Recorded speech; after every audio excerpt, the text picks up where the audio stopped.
The Bitcoin Otter Radio Show. Oh my God, I love you so much! On 97.7 FM, The City. Greetings, blessings, good fortune to you all. Happy Thursday. Here we are in the McAllen Creative Incubator at 97.7 FM, KCYP, The City, out of McAllen, Texas. Glad to be here with you today, as usual. It's a great Thursday. Great time to be alive. Great time to be American. Great time to be pretty much anybody in God's green earth. But here's what we're going to talk about today. Well, how about what you want to talk about today? I've got my little screen here going for Facebook. And you guys throw up your comments. Tell me, what is it that you want to talk about? All right? And what I'll do is I'll just respond with, hey, let's talk about it. You go where you want to go. And that's fine with me. But I am prepared, as you well know. So, what I would like to talk about first are the numbers. We always have the numbers, right? So we have gold coming in at $1,901 for 1 ounce of gold. Silver, $22.94 an ounce, which again, you can't get it for that cheap because it's way, way undervalued. And Bitcoin, now's your chance, ladies and gents. $27,571 for one Bitcoin, down 4% basically from the last few weeks where it was hovering around 29.30. So now might be a good time if you're interested in Bitcoin. I'm not going to sell it to you. I just want to tell you that it's out there. Maria, glad to see you. Glad to see you're here. If you want to talk about something, let me know. Oh, and another thing is the average mortgage rate. Not so good, everybody. It rose again. Not surprising, but still, a kick in the gut if you're looking for a home. The average countrywide, nationwide, 30-year rate is 7.4. No bueno. And 15-year rate is 6.64. And it doesn't seem that anything is indicating any type of decline in those rates. So all I can say is I hope you're in a good position, and if you are not, throw up your name or send me an email, bitcoinotter.media@gmail.com. I'd like to pray for you because we're gonna be going through some rough times in the next 1.5 to 2 years. Yes, I do believe that after that time period, once Donald Trump is back in the White House, that we will have a time of prosperity. We will have industrialization. We're going to have manufacturing come back to our country. It's all planned out. It's all ready to go. But as you know, as we've been saying, there are people who don't see things the way we do. So they need to be shown. And that's what this 1.5 or 2 years more of Joe and whatever it is the communists want to throw at us, we're going to have to be ready for. So if you'd like some prayer, if you're in a tough spot, bitcoinotter.media@gmail.com, and I'll pray for you. I personally will pray for you. Now, as we are titled the Bitcoin Otter Show, we do have to touch on some. Eric, good to see that you're with us. Let me know if you want to talk about something specific. Now, the crypto news for today is that former president, they call him former, I don't, President Donald Trump's crypto wallet is being monitored by Arkham Intelligence. Arkham Intelligence. I don't follow all the superhero kind of stuff because they make way too much money off of people. But I think wasn't Arkham the bad guy? Was Arkham a bad place? I don't know. But anyway, they're following Donald Trump's wallet, his crypto wallet. And it says that blockchain intelligence firm, this is off the crypto news if I didn't already say that. Arkham Intelligence has revealed that it is now actively tracking the wallet it believes belongs to former President Donald Trump to gather more information. In a series of Twitter threads on Wednesday, Arkham claimed that Trump is the owner of a cryptocurrency wallet that is collecting millions in royalty payments from non-fungible tokens. Is that a crime nowadays? Is that a crime nowadays that you have an enterprising bit of crypto business and people willingly, not more than willingly, they sold out in less than a day, these NFTs for Donald Trump, twice. So this is something obviously people want, but yet, like everything else, it's being intruded upon and surveilled. Oh boy. This from Bitcoin.com. Robert Kiyosaki recommends buying silver before it's gone. I don't know if you remember Mr. Kiyosaki, but he wrote a great book in 1997 called Rich Dad, Poor Dad. And he basically explained why rich people are rich and why poor people stay poor. So he says that he's urging investors to buy silver before it's gone, noting that the precious metal is getting rarer. Okay? He stressed that silver is a better bargain as a long-term investment than gold. We've gone over this before. I'll briefly cut into it really quick. Why would someone as smart as this gentleman say silver is a better deal than gold? Well, my first reaction is the ratio. So historically speaking, hundreds and thousands of years back, the ratio between the value of silver and gold would be at a 14-to-1. So 14 ounces of silver would buy you 1 ounce of gold. You know, speaking in the sense of, you know, hundreds and perhaps thousands of years, because that's how gold has been used, right, throughout our history. So when you compare modern times, apparently, and this is just something I've read, I haven't really studied, but the ratio has been around 40-to-60-to-1. Well, now, and I didn't check today, but now it's somewhere around 80-to-85-to-1, right? So they expect a correction. They expect that at some point, silver ratio is going to go back down. So what you're buying now at a ratio of 80-to-85-to-1 will go down to maybe 40-60, or depending on if things really, really go crazy, it'll go back to your historical 14-to-1. So imagine how much gold you could then buy if you wanted to. But I digress. So he also, and this is out of Bitcoin.com, but this is a different article. Robert Kiyosaki predicts Bitcoin rising to 1 million, gold to 75,000 an ounce, and silver to 60,000 an ounce if world economy crashes. So, I mean, I'm not a doomsayer. I hope no one thinks that about me or the show. But when I say that the economy is doing poorly, it's because the people that are in control of the economy won't tell you that, because they lie to you.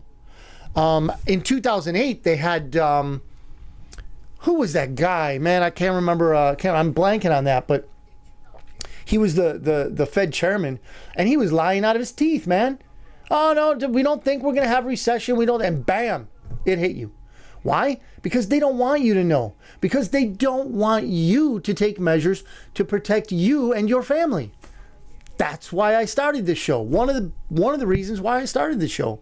I don't want to know that there are people that could have been warned, should have been warned, would have listened to a warning, and not been given advanced knowledge. So here I am.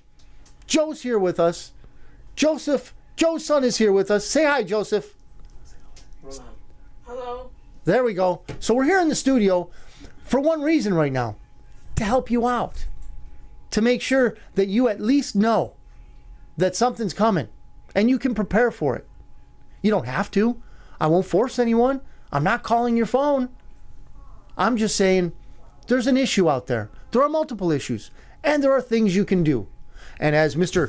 Kiyosaki says, one of them is buying silver. Okay?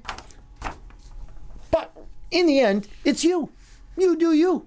That's the way the world works. You live how you want to live. You do what you want to do in a free country. That's still possible. We'll see what happens in the next year and a half to 2 years. And I'm the optimist. I think we're going to be fine. I think we're going to be better than fine. And that our children will have more opportunities than we had.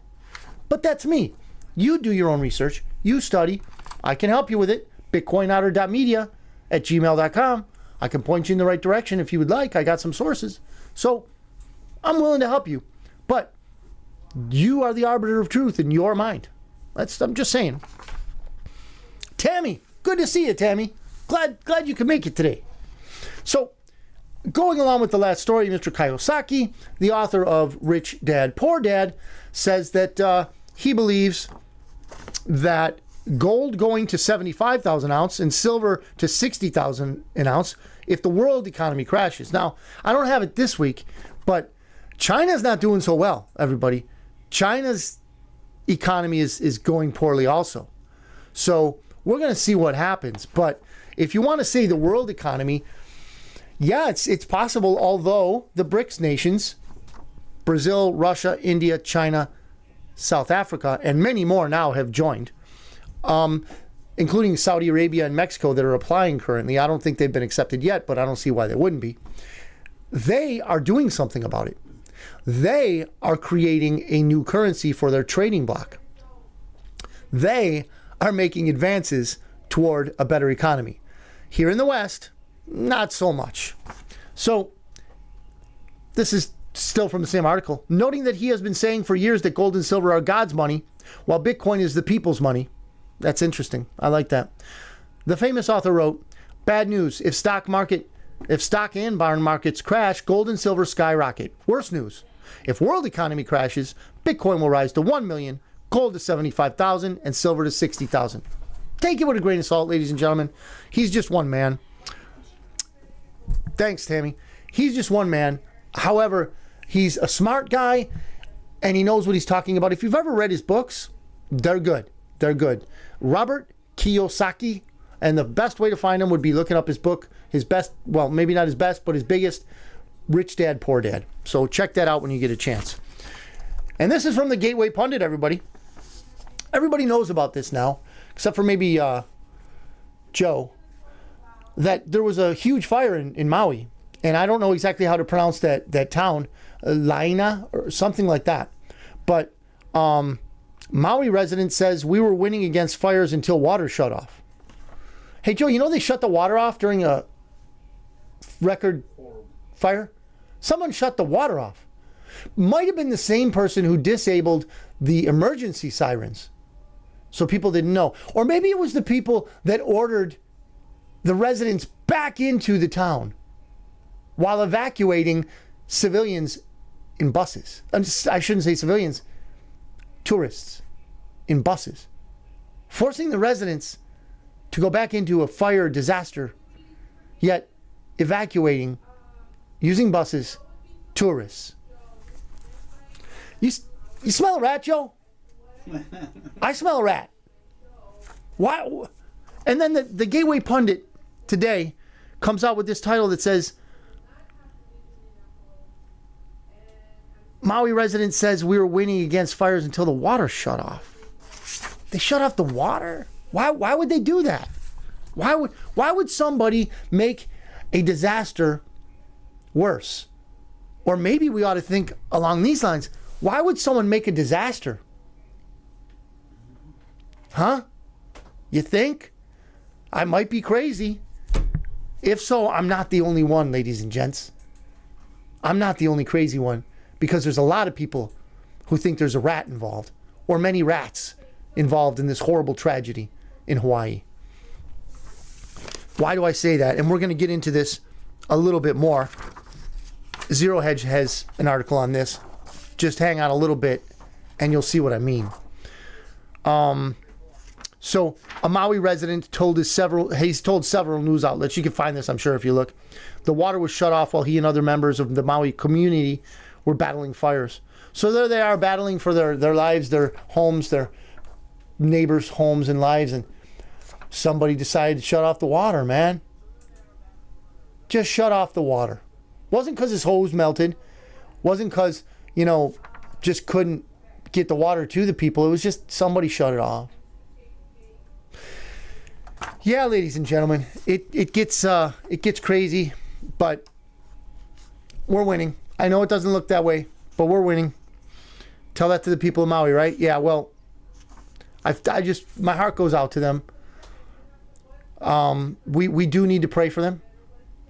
We do need to come together as a country, regardless of what some people call our leadership and how it's ignoring the issue. Please come together. Come and show them how we can help. And I want to help.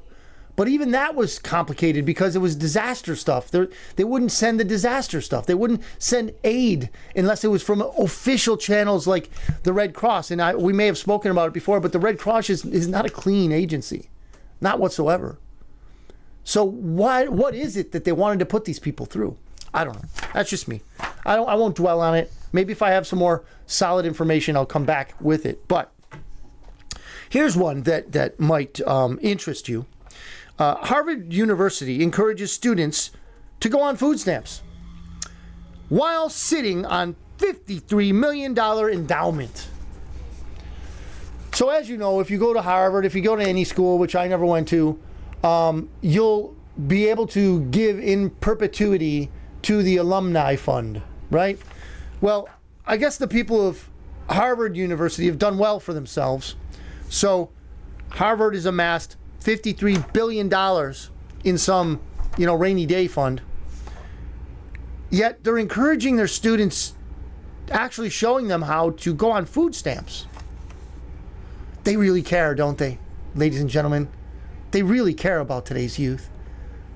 They're wanting to edify them and educate them while they're on food stamps.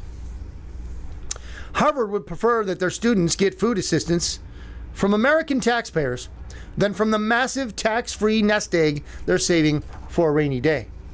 Wonderful people over there at Harvard, I say, sarcastically. All right. I mentioned earlier about things not being on the up and up there in Maui, in Hawaii. So this is not a zero hedge. Why is there such a frenzy to buy up properties that were just burned down during the fires in Hawaii? Oh, please go on, explain. Can you imagine calling up a family that has just seen their home burned to the ground and offering to buy their land for below market value? This is apparently what's happening in Hawaii right now on a massive scale. Grieving property owners are being bombarded with calls from very greedy people. And I think that says a lot about the current state of our society. So, ladies and gentlemen, this author here on Zero Hedge, he says that says something about our society, and it very well might be. But people like myself and many of the listeners here to the show know that there's always something deeper.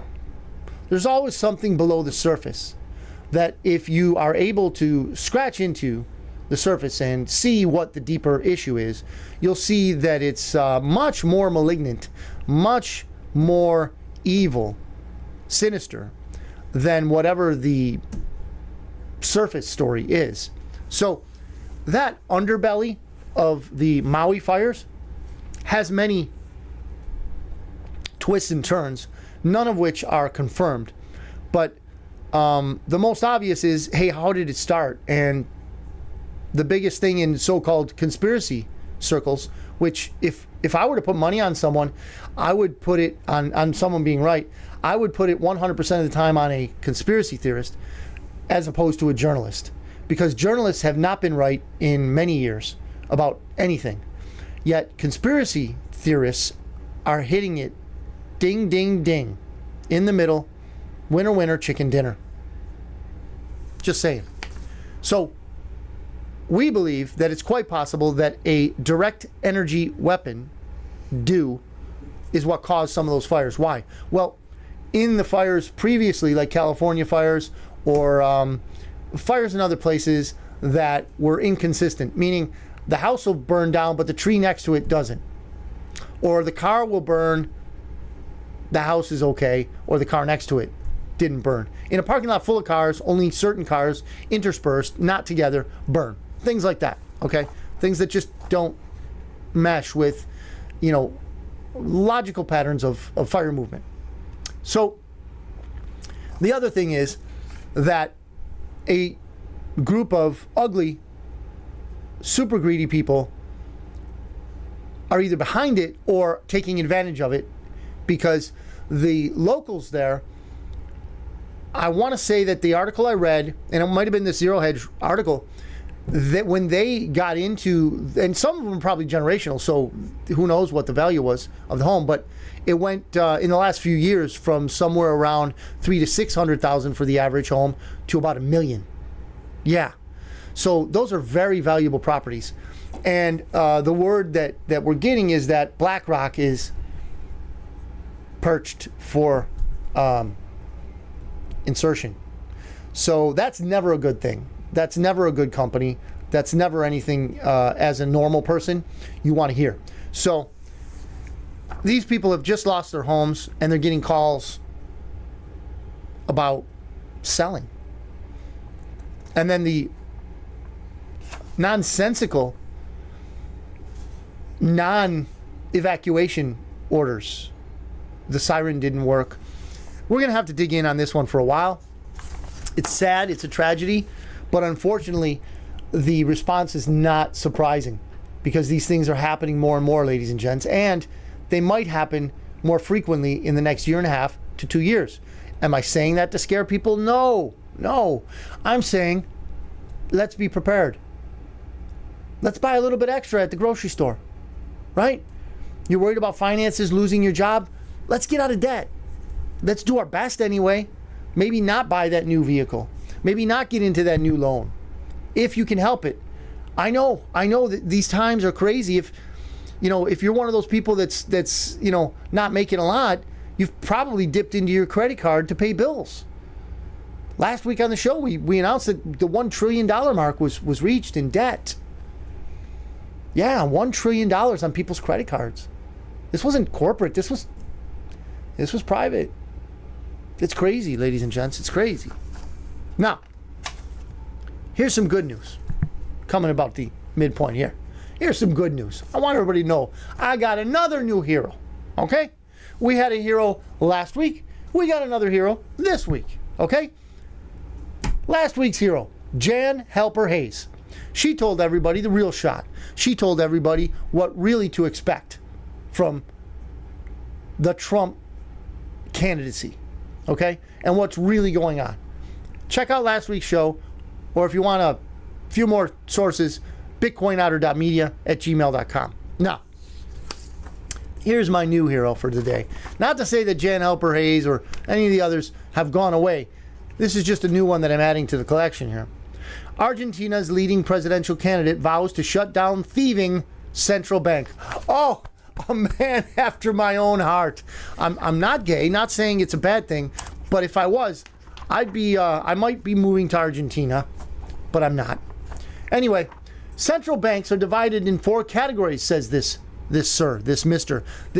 presidential candidate who has gotten the most votes of any presidential candidate in Argentina's history, ladies and gents. Let me read you a quote that endeared him to me. Central banks are divided in 4 categories. The bad ones, like the Federal Reserve, we know all about that one, don't we? The very bad ones, like the ones in Latin America. The horribly bad ones, and the Central Bank of Argentina. Oofa. And this guy's running for president, ladies and gentlemen. He's this close to being the president of Argentina. His name is, and I might not pronounce this right, Milei. M-I-L-E-I. Milei. I don't know. But if he wins the presidency, he plans to hand over the keys to the central bank to economist Emilio Ocampo, his informal advisor on the dollarization program, so that he can shut it down. You gotta shut it down. You gotta. These people. This guy's good. Ocampo will also help in negotiations with the International Monetary Fund, which has a $44 billion program with the South American nation. Do you know what would be a very much better word for program here? How about enslavery acquisition? So they've enslaved the people of Argentina to the tune of $44 billion. This is why guys like Mr. Milei want to do something. This is why Donald Trump wants to do something. This is why Nayib Bukele, the president of El Salvador, wants to do things. And they're doing it. They're doing it. This is why when many people ask me, hey, Otter, why do you think that the deep state, the Illuminati, the cabal, the criminal syndicate, why do you think they're losing power? And this is one of my answers, is that guys like Bukele, guys like this Milei guy, guys like Donald Trump would never be elected if they had the power that they had previously. But yet, Central and South America are getting cleaned up by good guys. There's one for you. One to think about, right? So, the candidate says he has no plans to ask the IMF for more money. Great. And now here's the U.S. media response. You can imagine. This guy wants to do some good things for people. So the media hates him. Why? Because he wants to do good things for people. I thought I just said that. Anyway, what the U.S. media says basically is don't listen to this guy. Don't listen to him. He's this, he's that. He's a populist. He's all kinds of things. But what they really want to say is we have control over your mind. There was a news show at one point or another, and this woman, this I won't disparage her, but let's just say her name's Mika Brzezinski. She's the daughter of a very now dead, now deceased neocon, Zbigniew Brzezinski, who helped write Project for New American Century, and basically a lot of drone attacks, a lot of attacks on third world countries, a lot of destruction, a lot of death. That's what these people really like. They like it. But he's gone now. But his daughter one time was on a cable news show, and someone had said, Donald Trump is now able to, basically tell people what to think. And she said, well, that's not his job. That's our job. So the people who fear Donald Trump influencing our thoughts, they only fear it because they believe that's their job. And you know the stance here. The only one who has the right to tell you what to think is you. Okay? Not even God will invade on your right to freedom of will. He won't even do that. He's refused to. He could, but he refuses to. He gives you free will, a gift that some of us use to destroy ourselves. But, John, good to see you. So the thing is, what we're doing here is seeing where this elaborate deep state place is basically taking us into a place we don't want to go, which is destruction. So anytime they come against someone, in this case, this presidential candidate, Milei, well, then I'm for the guy. Because the U.S. media hates you and me. They love corruption. They love money. They love being in the club, if you know what I mean. Probably Epstein's kind of club. But I go again to things that are just popping in my head. So let me get back to the notes here. So the MSM smear machine turns on conservative Javier Milei, most voted presidential candidate in Argentina's primary elections. Most voted by the people. Therefore, the U.S. mainstream media hates him. Figures. Biden announces $39 billion student loans will be automatically discharged soon. So, all of you who are waiting on that pie in the sky, unconstitutional loan wipe, it might be coming. Now, does Biden know that it's unconstitutional? Of course he does. He knew the first one was, but he wanted to promise you things. So the more he promises, the more he's going to double down. And the more unconstitutional these promises will become. So, yes, the Supreme Court will strike it down. But he knows that he's got about a year or more to play with people's emotions. Okay? He's not in it for you by any stretch. Ask the Hawaiians. So, we're getting to the halfway mark. And I want to remind you that you're listening to 97.7 FM, KCYP, The City. We're out of McAllen, Texas. If you're listening on the internet, you're also listening to us, watching us on Facebook and YouTube. Okay, we're coming out at you every week, 6 o'clock Central Standard Time. We're enjoying that you're here. We love the fact that we have people live here. Anything you want to talk about, everybody that you're in the room there, just let me know. Throw it up in the comments. But we're also happy that if you don't have time to watch this live, you can watch it at your leisure, or not even watch it, just put it on in the background while you drive around or do what you got to do, right?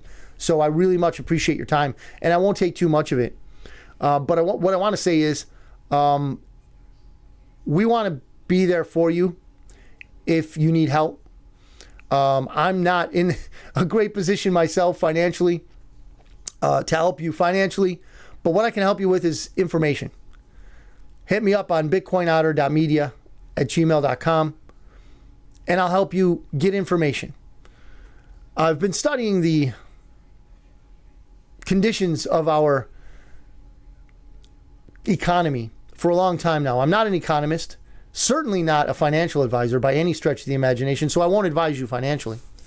But what I can do is I can supply you with information that can help you make a better educated decision as to how you're going to protect yourself and your family if what I believe to happen happens in the next year and a half to 2 years, which is a steep decline in our economy. So this might include supply lines, China not giving us all the stuff that we're used to, things like that. So if we take care of our needs, not so much our wants, because that may or may not put us into debt, but if we take care of our needs and those of our family now, and we stockpile a little bit, I'm not asking you to go, full prepper mode or anything like that, but pick up a little bit extra here, there. This is just something for you to think about. I don't order anyone to do anything. Even when I do with my kids, they don't listen. So all I can do is suggest. I'm suggesting to you that it might behoove you and your family to stock up on some things. Some things that you really like, some things you really need. I read an article one time about the Sarajevo, I think it was Sarajevo, military occupation of a year, I think it was. And it was like a no man's land. It was crazy. And the guy wrote an article on the things that he never would have thought would be valuable in an emergency situation. One of those was antiseptics, rubbing alcohol and hydrogen peroxide. Another was matches, as you can imagine, Band-Aids, of course, bullets, alcohol. People want alcohol and they'll trade for it. But basically, the things that you need, food, water, things like that for your family, the government will never supply that to you. And if they do, it'll come with strings attached. You can see this in the disaster in Maui, where the so-called president of the United States is going to give those residents $700. Yeah, you heard me. $700. Because, well, their homes are gone. Their lives are gone. Children were told to go home from school, and many of them never, they died. And Joe is giving $700 to those families.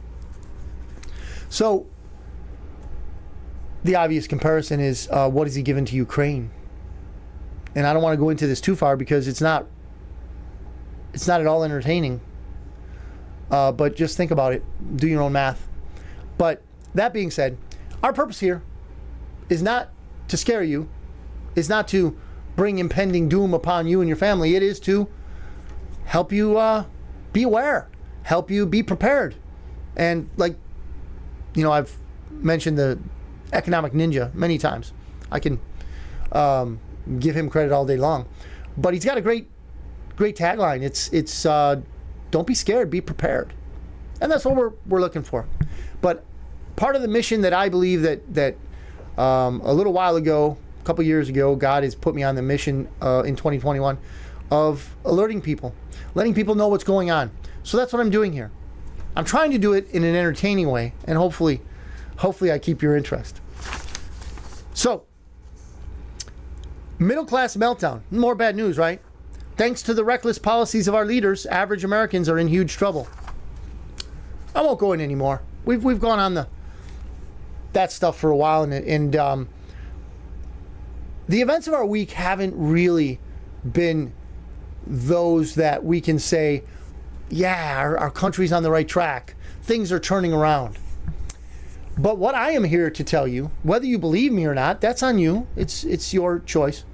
Is that after a time of difficulty, we will be in a time that I believe will be a great time for us and our families.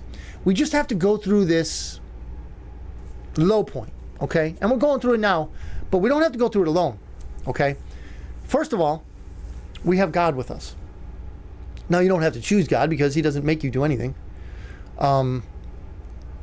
So basically, we have a choice of being alone or with God for our whole lives. So I have chosen in my life to be with God. His son, Jesus Christ, has become my Savior. You make that decision on your own. If you want some pointers, you want some information, bitcoinotter.media@gmail.com. But one of the reasons why I can go on after reading all this stuff and you know, frankly, I spent a lot more time preparing for this show than we're actually on the air for. So I want you to know that I'm quite aware of all this negativity, but I am not deterred. Because one, I know God wins in the end. Two, I know the plan for America and the world and how it will succeed. The bad guys are losing. All over the place, you're seeing bad news. All over the place, we're seeing that, you know, it's done. America is dead. All this and that. No, ladies and gentlemen, we are not. We are not dead. We are trying to kill a part of it, which is the corporation. And if you saw last week's show, you realized that Jen Halper Hayes exposed to the world something that we conspiracy theorists have known for a long time, that the Treaty of 1871 was disastrous for the United States, and we've been imprisoned by it. It actually corporatized our nation, municipalities, and your very name. You want more information? bitcoinotter.media@gmail.com. Now, the part that we want to kill is the corporate part, because it doesn't operate under constitutional law. It operates under maritime law. I won't get into this too deep, but you know where to go for information, right? I just gave you the email. So that is the part of America that is dying on the vine, so to speak. The constitutional republic, under God, indivisible, one nation, all that stuff, we the people, that is fully alive. Yeah, we've taken a few shots, body shot, body blow, yeah. Maybe a black eye, maybe even a bloody nose, because we've allowed it. We allowed the Federal Reserve to start. We allowed the corporatization in 1871 to even happen. The whole Civil War mess, that was nasty. Yet, we're still here. And we're not giving up. We will not give up, ladies and gents. We will not give up. Because we had such... I grew up, you know, I'm Gen X. I had a great childhood. Not to say that everybody did, but my dad was a middle-class guy because he worked at an auto plant and there was still manufacturing in this country. So he was able to put dinner on the table, buy us a car, one car, right? We had a house, and we never went hungry. That was enough, right? I know a lot of people that had a lot worse childhoods and some that had better. But the fact of the matter is, what I believe to be our future is prosperous because of the things that good people are doing. So while we can focus on all the evil in our world, we can also choose to focus on the good. And that good is all owned by God because he owns good. And God moves people and people do good. That's why I'm here. Now, we don't have a lot more time in the hour and I'm not going to waste your time. Okay, I've got more stuff, but I kind of realized that there's not a lot of happy stuff. That's why I'm talking to you right now. Because I want to encourage you, at the very least, try to encourage you. Because I do believe, and I have reason to believe, that we're going to win. That the United States of America is going to once again be that city on a hill. We will light the way to the path of freedom. We're going to do it. These communists are not going to win. Okay? They overthrew our government, yes. But the good guys are in control. How do I know? Many ways. I've elaborated, watched a few older shows, but I even mentioned one today. Okay? They're losing control. They've lost. Now they're a rat in the corner, and we got to kill it. Okay? It's got to go. But until then, we're going to go through some rough times. But we're here for you. We will pray for you. We will continue to pray for you and our nation. That's the bottom line. Now, I'll come back next week with a lot of stuff.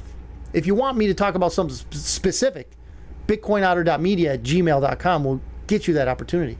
And I'll make sure we do talk about it. Okay? So, we're going to sign off here. A little early, but I'm sure you got some fun things to do today. And if you're working, well, maybe you don't, but your time is valuable, and I appreciate that. Thank you very much for tuning in. We'll have some good news next week. We'll see what we can do. We'll dig it up. Or make it. Maybe we'll make it, right? Anyway, I love you all. Thank you for tuning in. God bless you. And God bless America. Let's go! This is the Bitcoin Otter Radio Show Oh my God, I love you so much! on 97.7 FM, The City.